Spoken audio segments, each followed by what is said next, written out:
can we play what I think is an incredibly insulting fan video? Yeah, we'll go ahead and play the fan video. Let's go ahead and do that. All right. So this is a fan video, but I'm a native Knoxvillian, and I take pride in this community. It's a working class community, and this is to imply. I want you all to watch this. Okay, is this how NC State looks at Tennessee? Do they look at Tennessee as a cosmopolitan area, like fueled by silicon? But I think it kind of takes a shot at Nico too. So let's roll this up and watch it till the end, guys, because I thought this was basically just taking a shot at Nico. Let's pull that up and play it.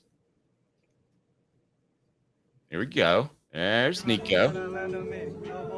Huge news on Rocky Top today that should have Vol fans pretty excited.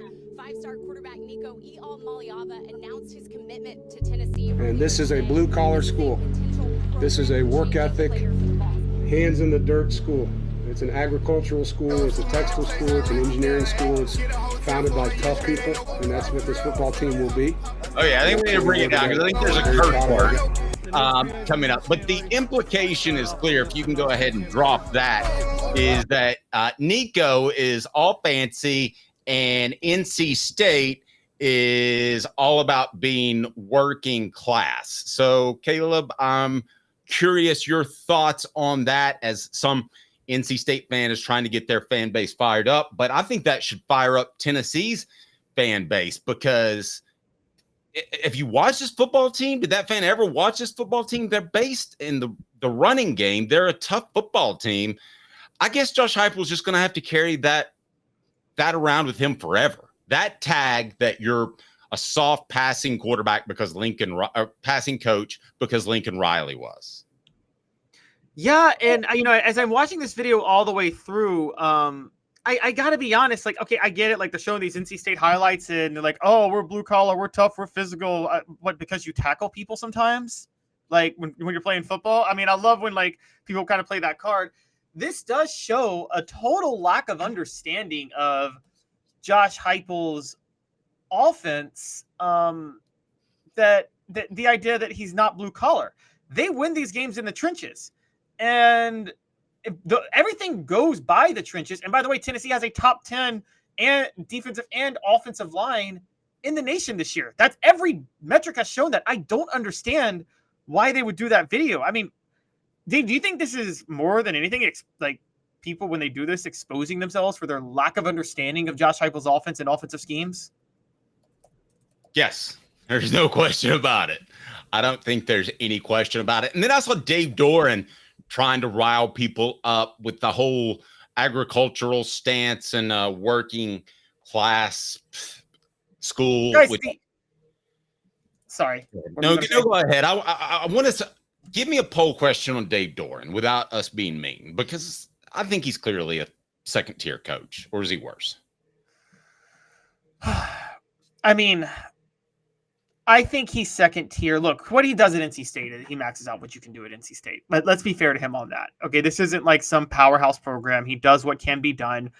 I think his goal at NC State is to be their version of Frank Beamer. And is that disrespectful to Frank Beamer? Or no. In other words, if he comes across a special quarterback, it could elevate them to a true championship level. Right. And then the rest of the time, they may dominate the ACC and call it wins there. But it's like, that's pretty much it. Also, this whole we're an agricultural school, we're NC State. North Carolina A&T is the agricultural school in North Carolina, the Aggies. NC State is not an agricultural school if we're going to go through history here on this, okay? Secondly, it's stupid to ever do the whole agricultural school thing like Texas A&M does. It's not like we're the Aggies. Guys, all colleges are colleges now, particularly when most of the people who go to a college, I don't care if it's NC State or if it's Harvard or if it's Yale, you're usually going to college because your mommy and daddy paid for you to go there nowadays. And so nobody in colleges is agriculture blue collar anymore, okay? That's just not a thing. No, new poll question. Dave Doran is a blank coach, and I just had some fun with it, if you guys don't care. Fine, good, great. Thank God he's not at Tennessee. You know, wow, how different would things be? And if you can go back, how close was Dave Doran before we take a look at his roster and key players? How close was Tennessee to hiring this guy who looks an awful lot like Jeremy Pruitt? I told you guys they had like a set of note cards on who to hire in 2017, and it's like a tornado, like on the ranking of the coaches they want, and it's like a tornado hit that room and rearranged all the note cards because the order they went made no sense because they started with Greg Schiano. Oh no, they started with Dan Mullen. They were too late, so he was already down the pipe to go to Florida. Then they moved to Greg Schiano. Then they go to, I kid you not, in this order, they reach out to Mike Gundy, Jeff Brom, Dave Doran, and Mike Leach. I'm like, wait, how do you reach out to Dave Doran before Mike Leach in this time period? Whatever you think of Mike Leach, rest in peace. Like, everybody in the world is taking Mike Leach, and then the Mike Leach thing falls through just as Phil Fulmer is launching a coup, and of course they settle on Jeremy Pruitt. But the Dave Doran thing did almost happen, and as a matter of fact, my understanding is that Philip Fulmer was pushing the Dave Doran hire more than a lot of people before he actually got the AD job. And look, Philip Fulmer likes boring, bland coaches. He pushed Carl Torbush at ETSU when he was responsible for building that program. Why? Because Carl Torbush was good back in 1998. And, you know, that is the Fulmer way.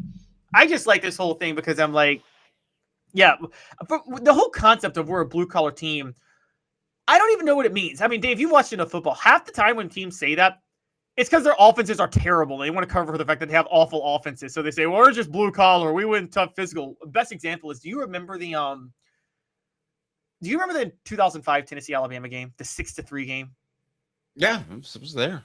And remember when Mike Shula after talked about how that was a tough physical blue collar win? No, it wasn't. It was a win of which offense was worse. Right. No, it definitely was. And yeah, I think that, I don't know, Caleb, if Tennessee continues to sneak up on coaches, but surely they're watching the tape. But I don't know why they continue to sneak up on fan bases, because that's what's continuing to happen. I totally agree. And I don't this. Look, it's maybe NC State's more basketball fans than I thought. I thought they actually liked football a little more. But the concept that Nico is all glam and glitz and like when he's only been able to start 2 games so far this year. He really hasn't even had a chance to show what he does. I mean, okay, but let me ask you this in all fairness. Can I play devil's advocate?